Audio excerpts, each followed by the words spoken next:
जय गुरु जी संगत जी। गुरु जी की कृपा से आज हम फिर पधारे हैं शिव पुराण का अध्याय सुनने के लिए।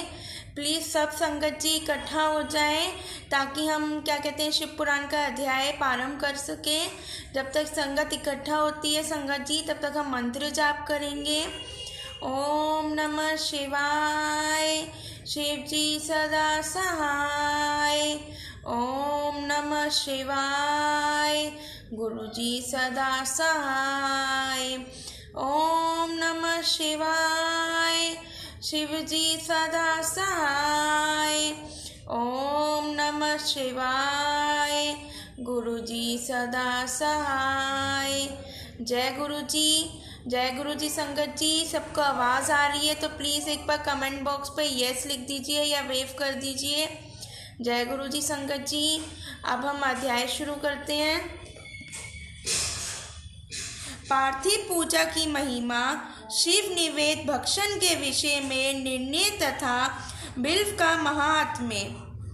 तदंतर ऋषियों के पूछने पर किस कामना की पूर्ति के लिए कितने पार्थिव लिंग की पूजा करनी चाहिए, इस विषय का वर्णन करके सूत जी बोले, महर्षियों, पार्थिव लिंगों की पूजा कोटि कोटि यज्ञों का फल देने वाली है। कलयुग में लोगों के लिए शिवलिंग पूजन जैसा श्रेष्ठ दिखाई देता है, वैसा दूसरा कोई साधन नहीं है। ये समस्त शास्त्रों का निश्चित सिद्धांत है। शिवलिंग भोग और मोक्ष देने वाला है। लिंग 3 प्रकार के कहे गए हैं, उत्तम, मध्यम और अधम। जो 4 अंगुल ऊंचा और दिखने में सुंदर हो तथा वेदी से युक्त हो, उस शिवलिंग को शास्त्र यज्ञ महर्षियों ने उत्तम कहा है। उससे आधा मध्यम और उससे आधा अधम माना गया है। इस तरह 3 प्रकार के शिवलिंग कहे गए हैं जो उत्तरोत्तर श्रेष्ठ हैं। ब्राह्मण, क्षत्रिय, वैश्य, शूद्र अथवा विलोम संकर कोई भी क्यों ना हो, वे अपने अधिकार के अनुसार वैदिक अथवा तांत्रिक मंत्र से सदा आदर पूर्वक शिवलिंग की पूजा करें। ब्राह्मणों, महर्षियों, अधिक कहने से क्या लाभ। शिवलिंग का पूजन करने में स्त्रियों का तथा अन्य सब लोगों का भी अधिकार है। दिव्यजों के लिए वैदिक पद्धति से ही शिवलिंग की पूजा करना श्रेष्ठ है, परंतु अन्य लोगों के लिए वैदिक मार्ग से पूजा करने की सम्मति नहीं है। वेदक दिव्यों के वैदिक मार्ग से ही पूजन करना चाहिए, अन्य मार्ग से नहीं। ये भगवान शिव का कथन है। दिज्जी और गौतम आदि के शाप से जिनका चित्त दग्ध हो गया, उन दिव्यों की वैदिक कर्म में श्रद्धा नहीं होती। जो मनुष्य वेदों तथा स्मृतियों में कहे हुए सत्कर्मों की अवहेलना करके दूसरे कर्म को करके लगता है, उसका मनोरथ कभी सफल नहीं होता।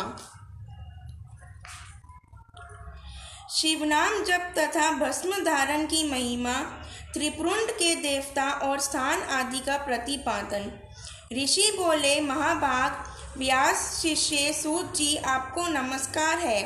अब आप उस परम उत्तम भस्म महाआत्म्य का ही वर्णन कीजिए।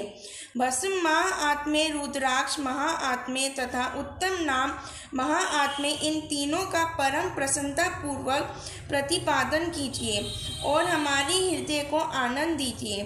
सूत जी ने कहा, महर्षियों, आपने बहुत उत्तम बातें हैं।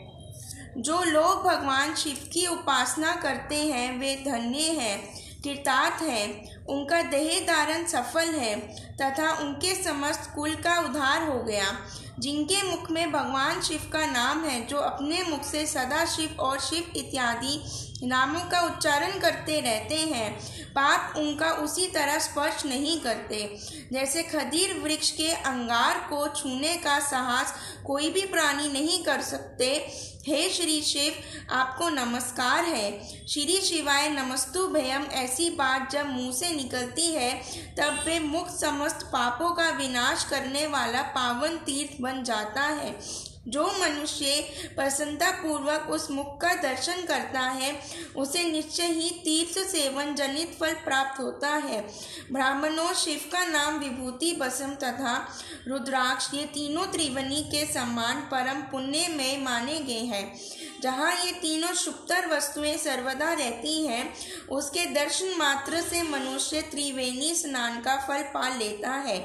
भगवान शिव का नाम गंगा है, विभूति यमुना मानी गई है तथा रुद्राक्ष को सरस्वती कहा गया है। इन तीनों की संयुक्त त्रिवेणी समस्त पापों का नाश करने वाली है। श्रेष्ठ ब्राह्मणों, इन तीनों की महिमा को सदस्य दिलचक्षण भगवान महेश्वर के बिना दूसरा कौन भली भांति जानता है। इस ब्रह्मांड में जो कुछ है वे सब तो केवल महेश्वर ही जानते हैं। प्रगण मैं अपनी श्रद्धा भक्ति के अनुसार संक्षेप से भगवान नाम को ही महिमा का कुछ वर्णन करता हूँ। तुम सब लोग प्रेम पूर्वक सुनो। ये नाम महाआत्मी समस्त पापों को हर लेने वाला सर्वोत्तम साधन है। शिव इस नाम रूपी दावन लल से महान पातक रूपी पर्वत अनायास ही भस्म हो जाता है। ये सत्य है, इसमें संशय नहीं है। शौनक, पाप मूलक जो नाना प्रकार के दुख हैं वे एकमात्र शिव नाम भगवान नाम से ही नष्ट होने वाले हैं। दूसरे साधनों से संपूर्ण यत्न करने पर भी पुण्यता नष्ट नहीं होते हैं। जो मनुष्य इस भूतल पर सदा भगवान शिव के नामों के जप में ही लगा हुआ है वे वेदों का ज्ञाता है, वे पूर्ण आत्मा है, वे धन्यवाद का पात्र है तथा ये विद्वान माना गया है। मुने जिनका शिव नाम जप में विश्वास है उनके द्वारा आचरित नाना प्रकार के धर्म तत्काल फल देने के लिए उत्सुक हो जाते हैं। महर्षि भगवान शिव के नाम से जितने पाप नष्ट होते हैं उतने पाप मनुष्य इस भूतल पर कर नहीं सकते। जो शिव नाम रूपी नौका पर आरूढ़ हो संसार रूपी समुद्र को पार करते हैं उनके जन्म मरण रूप संसार के मूलभूत वे सारे पाप निश्चय ही नष्ट हो जाते हैं। महामुने, संसार के मूलभूत पातक रूपी पादपों का शिव नाम रूपी कुठार से निश्चय ही नाश हो जाता है। जो पाप रूपी दावन लस से पीड़ित हैं उन्हें शिव नाम रूपी अमृत का पान करना चाहिए। पापों के दावन लल से दग्ध होने वाले लोगों को उस शिव नाम अमृत के बिना शांति नहीं मिल सकती।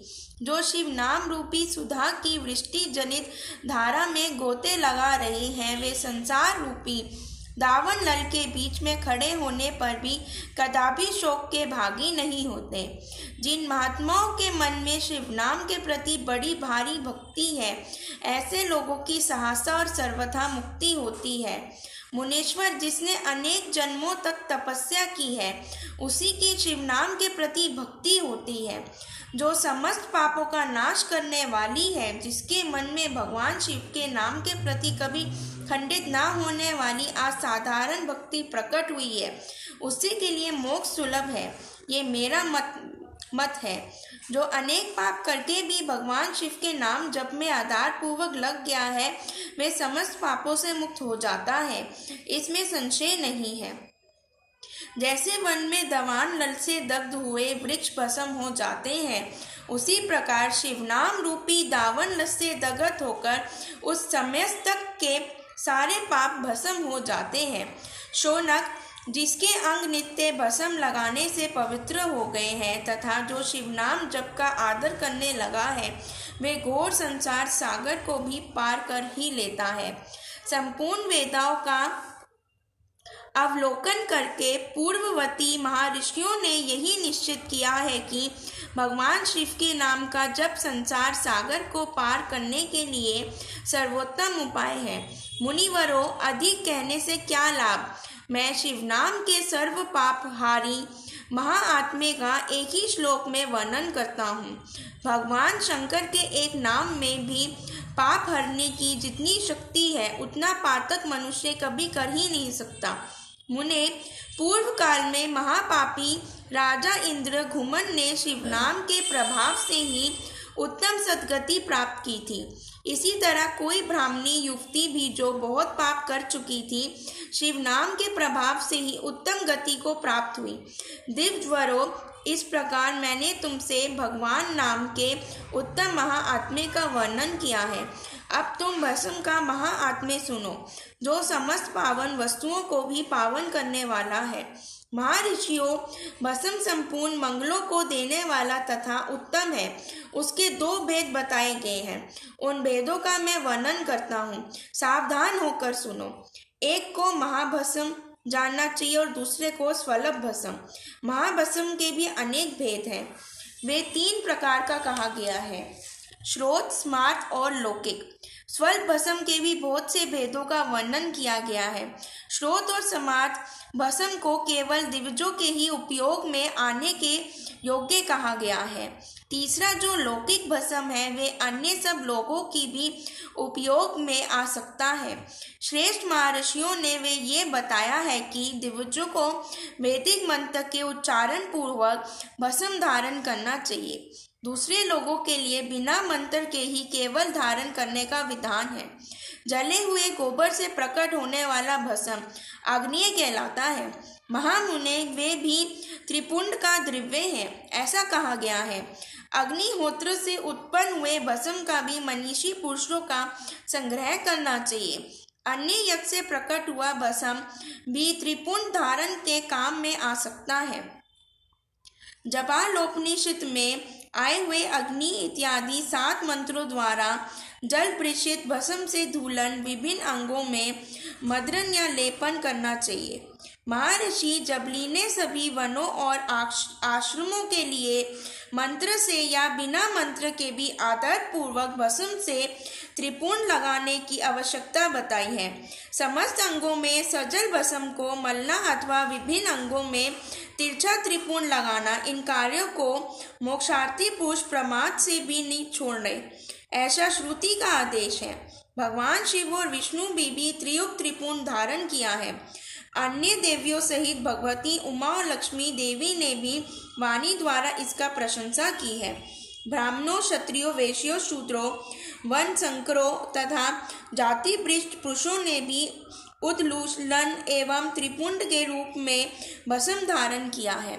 इसके पश्चात भस्म धारण तथा त्रिपुंड की महिमा एवं विधि बताकर सूत जी ने फिर कहा, महर्षियों, इस प्रकार मैंने संक्षेप से त्रिपुंड का महाआत्म्य बताया है।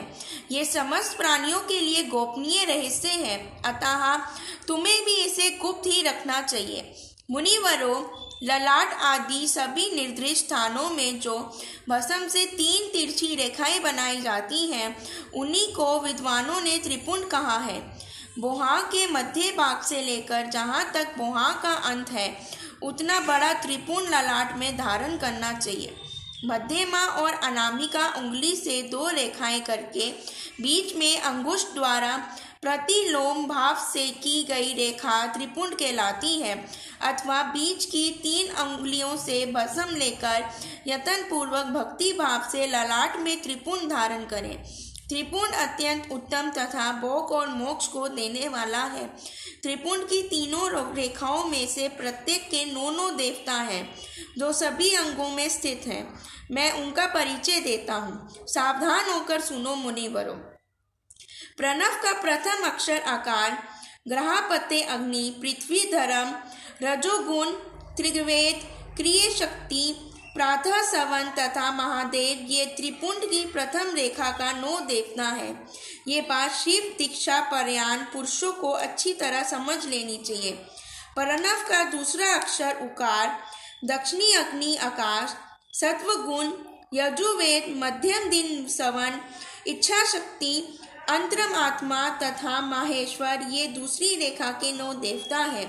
प्रणव का तीसरा अक्षर मकार, आहावनीय अग्नि, परमात्मा, तमोगुण, भूलोक, ज्ञान शक्ति, सामवेद,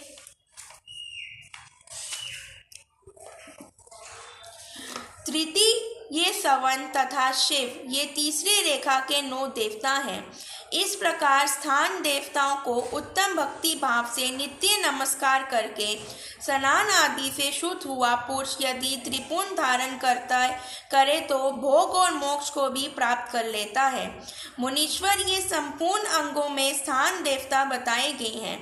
अब उनके संबंधी स्थान बताता हूँ, भक्ति पूर्वक सुनो। 32, 16, 8 अथवा 5 स्थानों में त्रिपुंड का न्यास करें। मस्तक, ललाट, दोनों कान, दोनों नेत्र, दोनों नासिका, मुख, कंठ, दोनों हाथों, दोनों कोहनी, दोनों कलाई, हृदय, दोनों पार्श्व भाग, नाभि, दोनों अंडकोश, दोनों उरु, दोनों गुल्फ, दोनों घुटने, दोनों पिंडली और दोनों पैर, ये 32 उत्तम स्थान हैं। इनमें क्रमशः अग्नि, जल, पृथ्वी, वायु, 10 दिक् प्रदेश, 10 दिक्पाल तथा 8 वसुओं का निवास है। घर, ध्रुव, सोम, आप, अनिल, अनल, प्रत्युष और प्रभास, ये 8 वसु कहे गए हैं। इन सबका नाम पात्र लेकर इनके स्थानों में विद्वान पुरुष त्रिपुंड धारण करें अथवा एकाग्रचित हो 16 स्थान में ही त्रिपुंड धारण करें। मस्तक, ललाट, कंठ, दोनों कंधों, दोनों भुजाओं, दोनों कोहनियों तथा दोनों कलाइयों में, हृदय में, नाभि में, दोनों पसलियों में तथा पृष्ठ भाग में त्रिपुंड लगाकर वहाँ दोनों अश्विनी कुमारों का, शिव, शक्ति, रुद्र, ईश तथा नारद का और वापा आदि 9 शक्तियों का पूजन करें। ये सब मिलकर 16 देवता हैं।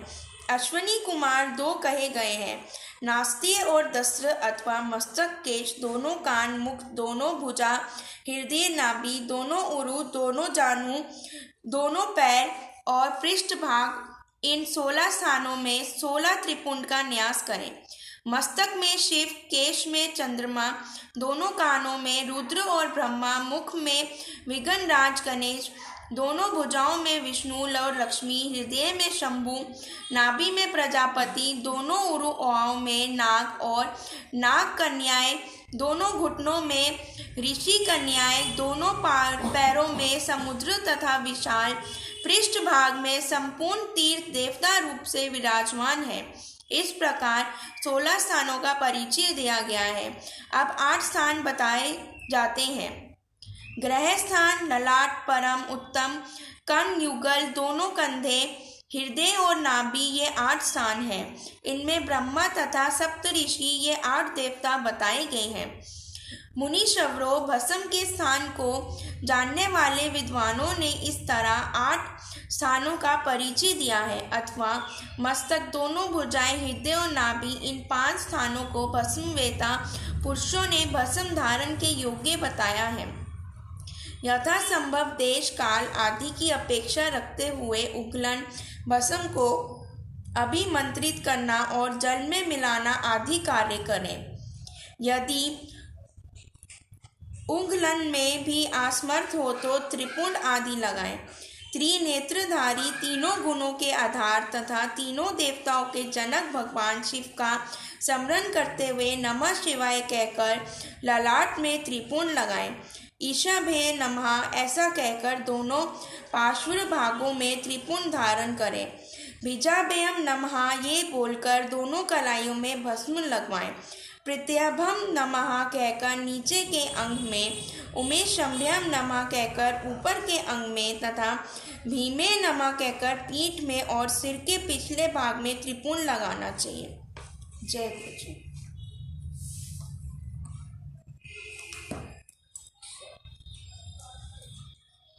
संगत जी, हम मंत्र जाप करेंगे।